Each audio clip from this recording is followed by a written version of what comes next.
पहलगामच्या हल्ल्याला चोख प्रत्युत्तर देत भारताच्या सैन्य दलानं ऑपरेशन सिंदूरच्या माध्यमातून पाकवर जबरदस्त हल्ला चढवला।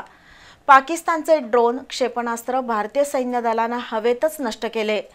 जम्मू, उधमपूर, जैसलमेर, पठाणकोट, उरी यासह अनेक ठिकाणच्या हल्ल्यांना जवानांनी चोख प्रत्युत्तर दिले।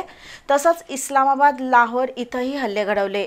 दरम्यान युद्धसदृश परिस्थितीत भारतीय सैन्याला मदत करण्यासाठी कोल्हापुरातील 18,000 माजी सैनिक तयार असल्याचं आज माजी सैनिकांनी बी न्यूजशी बोलताना सांगितलं। पाकिस्ताननं भारतावर आगळीक केली, त्यानंतर खवळलेल्या सैन्यानं ऑपरेशन सिंदूरच्या माध्यमातून आज पाकिस्तानला धडा शिकवलेला आहे। गेले 2 दिवस बंबारिंग चालू आहे। पाकिस्तानला त्यांची लायकी दाखवण्याचं काम केलेलं आहे। मात्र या युद्धासाठी जर जरूरत पडली तर आम्हीही त्यांच्या खांद्याला खांदा लावून लढू, असं माजी सैनिकांचं मत आहे। पाहूया ते काय सांगतात। विजय पाटील साहेब, नमस्कार, जय हिंद, जय भारत।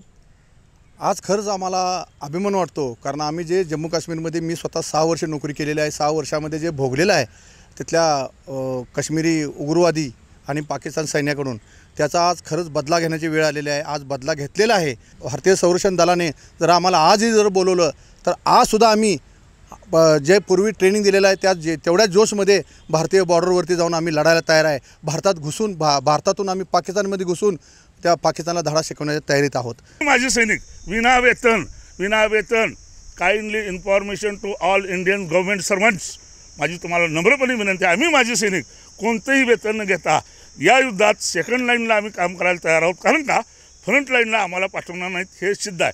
सेकंड लाईनचे जे टास्क असतात, जसे की ॲम्युनिशन डेपो, दारुगोळा depot, fuel dumps, bridges, railway वाहतूक, हे जे तळ असतात सीमावर्ती भागात, याचं रक्षण करण्यासाठी एक फोर्स लागते। ते फोर्स आम्ही माजी सैनिक करू शकतो आणि विना वेतन करणार आहोत। तोच मेसेज आम्ही सैनिक तर तयार आहेत, माजी सैनिक फॉरवर्डवरची आजी सैनिक फोर्स म्हणजे जी ऑन ड्युटी सेना तयार आहे, त्याच्यापाठोपाठ जनता तयार आहे।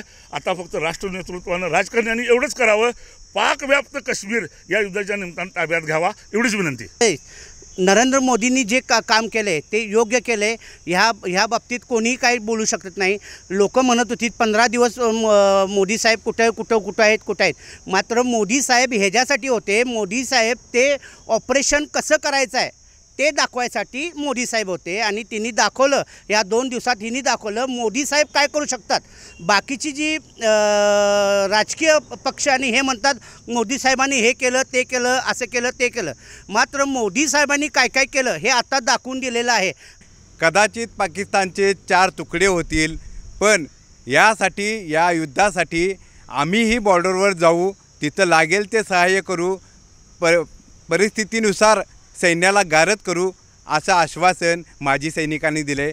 बी न्यूजसाठी कॅमेरामन प्रशांत आयरेकरसह प्रमोद वनगुत्ते। भारत माता की जय, भारत माता की जय, भारत माता की जय, जय हिंद।